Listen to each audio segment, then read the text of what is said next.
Have you ever had a feeling when you look at your code and you go like, holy shit, I have no idea what I'm doing? Or when you walk into a room full of developers and you go like, oh my god, do I even belong here? These people are so much smarter than I am. Or when you're given a new project to lead or a new opportunity and you think to yourself, I am so gonna fail at this. I'm so not good at my job. It's just a matter of time until they find out that I'm a fraud. Well, then you're not alone in how you feel. This feeling is called imposter syndrome and it is very common in tech. In this video, I'm going to talk about imposter syndrome in tech, talk about my experiences of facing imposter syndrome, and a framework that can help you overcome imposter syndrome when you feel it. Hi everyone, my name is Shruti Kapoor. I'm a staff engineer. I worked at companies like Slack and PayPal, and I want you to know that the feeling of imposter syndrome becomes easier to manage but never really goes away. I have over a decade worth of experience. I've spoken at the official React conference. I have a patent pending under my name. I have a course launched. I have thousands of followers on social platforms. But the feeling of imposter syndrome never really goes away. It was this feeling that was holding me back from even launching this channel. So through this video, I'll share some tips that have worked for me and hopefully make your coding journey better. Let's get started. First, let's talk about what is imposter syndrome. According to WebMD, imposter syndrome is when you doubt your own skills and successes, you feel you're not as talented or worthy as others believe, and you're scared that one day people will realize that. Some of the common symptoms of imposter syndrome is that you feel that everybody around you is smarter than you. You feel that people are going to find out that you're a fraud, and it's just a matter of time. When you actually are successful, you dismiss it and you think it's just luck. Or maybe it's because of people's poor judgment. These are all signs of imposter syndrome. Some of the ways in which I struggle with imposter syndrome is that I fixate myself on mistakes and I blow it up in my mind, and I cannot think of anything positive that I've done, and I keep focusing on the mistakes that I've done. I feel that it's important for me to get other people's approval, and this is another form of imposter syndrome. Let me share you a story of my own imposter syndrome. I'm an engineer at Slack, and I was given a task to lead a new project, and this was the first time I was going to be a tech lead for a project. I'd led projects before, but during this time specifically, my imposter syndrome was on overall high. I was feeling like I'm just not going to be able to finish this project on time. Even if I finish the project, there's going to be tons of bugs. I don't know why they asked me to lead the project. Everybody's going to find out that I don't have the capability to lead a project, and that the solution I'm going to come up with is not going to be a good solution or a performance solution. And it was really hard in the beginning to start on this project because of those feelings. When I delivered the product, I actually delivered it before time. I delivered it 2 weeks in advance. And everybody around me congratulated on the amazing job that I've done on the project. But somehow, I kept feeling that I didn't deserve that praise, that I was just one bug away from being found out, that I was a fraud all along. And now looking back at it, I realized that it was the imposter syndrome talking. By the way, that project is font customization in Slack. And I'm so proud of that project because after releasing, there were no major bugs in the project. And I'm so proud of that. If you want to check it out, it's available in Slack. You can go to the settings and go to appearances and change your font. If you see it, that's what I built. And I'm super proud of it. But it took me a while to get to this point, to be even able to accept that I was feeling like this. I've initially felt that feeling like an imposter was something that junior developers felt and maybe people newer in the industry felt. But after talking to my mentor, who had been working in the industry for over 15 years, what I found out was that even people who are at principal engineer level or architect level feel the same way. So the feeling of imposter syndrome never really goes away.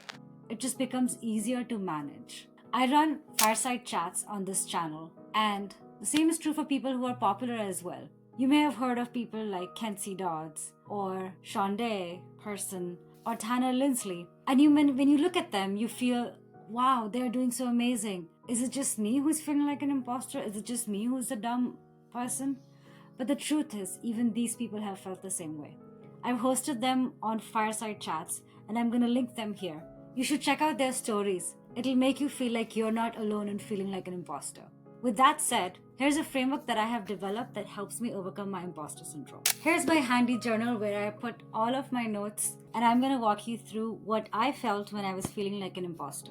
Step number 1, acknowledge the feeling. I think it's really helpful to highlight that what you're feeling is actually imposter syndrome. And the reason is because when you put a name to it, it's easier to separate yourself from the feeling and let yourself know that this is a common feeling and everybody in the industry feels that way. So the next time you feel like you're a fraud, or that you're not good enough, or that you don't belong here, tell yourself, I'm feeling imposter syndrome right now. One thing to remember about imposter syndrome is that you typically feel imposter syndrome when you're on the path to growth or when you're feeling uncomfortable in a new situation. So, just the fact that you're feeling an imposter syndrome already means that you're doing something that you've never done before. And that leads to step 2, reframe negative thoughts. Instead of having your fear drive you, you tell it, it's okay, I can handle this, I'm going to take control of my life. You can just take a side seat. You're not allowed to make my decisions. I will listen to what you say, but I will only take it as a suggestion. You don't get to make the decisions. And by separating fear from the equation, you understand what are the next steps you can take and prevent your life from being run by fear. Listening to fear can be really helpful as well, because sometimes fear is trying to guide us in the right direction or tell us something important. What do I mean by this? For example, for me, when I stepped into the new project, my fear was telling me, I've never worked with this external team before, I don't know what to ask for, and I have never worked with this code base before, so I don't feel comfortable with the code. So by understanding what my fear is trying to tell me, I could find out action items that I can take to make myself feel better and to prepare myself for success. So that takes us to step number 3, finding strategies to overcome fear. Since imposter syndrome is typically felt when you're doing something new, the number one thing to figure out is what has brought on this feeling. In my case, it was working in a new project, new code base, new people. The second thing is, what is the fear trying to tell you? Is it telling you that you haven't learned this before, so maybe it's time to learn a new skill? Is it telling you that you don't know anybody, so maybe it's time to look for help? Or is it telling you that maybe it's a technical problem that I've never done before, so I need a mentor support, or I need to upgrade my skills, or I need to find a new course? What is the fear trying to tell you? Sometimes our fear can be trying to tell us that we're a failure, or sometimes our fear could be telling us that we're definitely going to fail and everybody's going to find out that we're a fraud, or that we're the dumbest person in the room. So for that, step number 3 is ask yourself, do I have any evidence to prove that my fear is correct? Has anybody ever said to me that I'm the dumbest person in the room? Simply asking yourself these simple facts helps to separate the facts from the emotions, because oftentimes these feelings are usually coming from fear. And then once you've separated the facts, the next step to ask yourself is, how can you take control of your life and how can you put fear in the passenger seat? Meaning, what are some next action steps you can take? For example, if you've never done a project like this before, how can you prepare yourself for it? Maybe you need to read code base. Maybe you need to find a mentor. Maybe you need to actually do the work right now to make yourself feel better. And I cannot tell you how many times just getting to ship code and build something helps to build that confidence and helps to overcome fear. Because oftentimes fear comes from the lack of having done something. So by doing something, you are overcoming fear and imposter syndrome as well. So what are the action items you can do right now? And finally, who can help you get there? It is a myth that good developers get to the top by themselves. We all need a community to support us, to help us grow, and to guide us in the right direction. So talk to your mentor, talk to somebody you love, and figure out who can help you move forward right now. It could be a coworker, it could be a manager, it could be a team member, it could be a mentor. Go ask that person, you're feeling this way, and these are the things that you're afraid of. How can you move forward? Finally, when you start making progress, it's time to build up your confidence. And this next part is about celebrating wins. For this, I have a 3-step process. Number 1, as you make progress, write down your wins. Did you make a new PR? Did you write a line of code in a new code base? Did you review somebody's pull request? Did you help somebody out? These are all small wins that account to building confidence. Write them out. At the end of every workday, write down any small win that you've done. Even if it's reading a new documentation, even if it's learning a little bit about a new framework, write down any action you took that brought you closer to your goal. Step number 2, write down anything that you have done in your life or that has happened to you that you feel super proud of. When I was feeling like an imposter, I wrote down a few things that helped me actually realize that I wasn't so bad. Just to give you an example of what these things can be: deliver project before time. There were no bugs in the project. I thoroughly tested the project. I led well. Through this, I just want to show you an example of how small the things can be, and even if it doesn't mean a lot to you right now, this is going to help you a lot in building your confidence. So, as you go through these things in life, keep a brag document, and when you feel like an imposter, go through this list of things, and that will make you feel a little bit better about yourself. And the third part is a testimonials doc. This is stuff that people have said about you to praise you. Even if you feel like it's hard for you to take that praise in or you don't believe that praise, write it down in your journal. And this is going to help you realize that there is evidence that people think that you are amazing. And these are facts. This is things people have said. And these 3-step process will really help you build your confidence when you're feeling low at the time when you're feeling like an imposter. The final step is fixing feelings of inadequacy. When I feel like an imposter, the number one thing that really helps me is actually getting shit done. What I mean by that is, for example, when I'm giving a talk, I feel really nervous getting up on the stage to give the talk. So what really helps me is practicing my talk multiple times, thinking of some questions people are going to ask me, and knowing my stuff really well. And by preparing myself ahead of time before the thing that I'm supposed to do, it already helps me build confidence. And similarly, for a technical project, this could mean creating a proof of concept, writing a line of code, making a small pull request, getting help from somebody. So do that small thing you need to do to fix the feeling of inadequacy. And finally, talk to your support system. I highly recommend you have 3 types of people in your support system.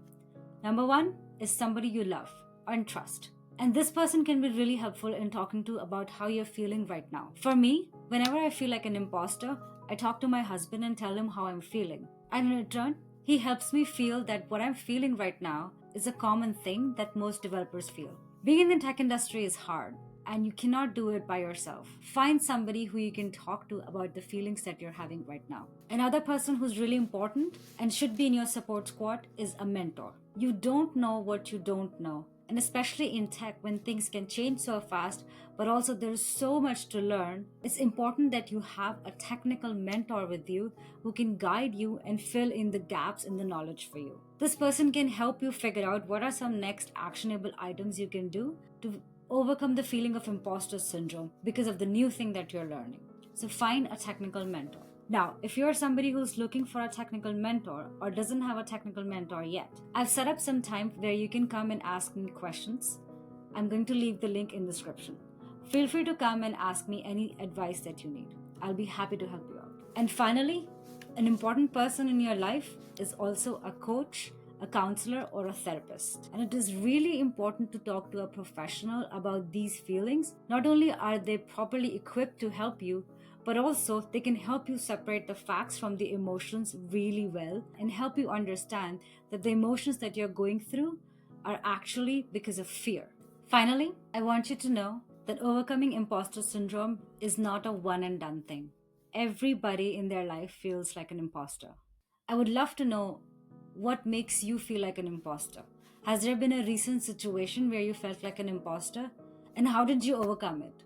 Or are you still trying to overcome it? I've given a talk at React conference and I still felt like an imposter. I've launched a course and I still feel like an imposter. I have a patent pending under my name and I still feel like an imposter. It's not a feeling that you can 100% overcome, but it becomes easier to manage it. And I hope through this video you were able to understand that you're not the only one feeling like an imposter. We all feel that way. You're not alone in feeling this way. If this video was helpful to you, please like and subscribe to this channel. Your support means a lot to me and helps me overcome my imposter syndrome. So thank you so much for watching this video and continue to write code, grow, and keep learning. Thank you.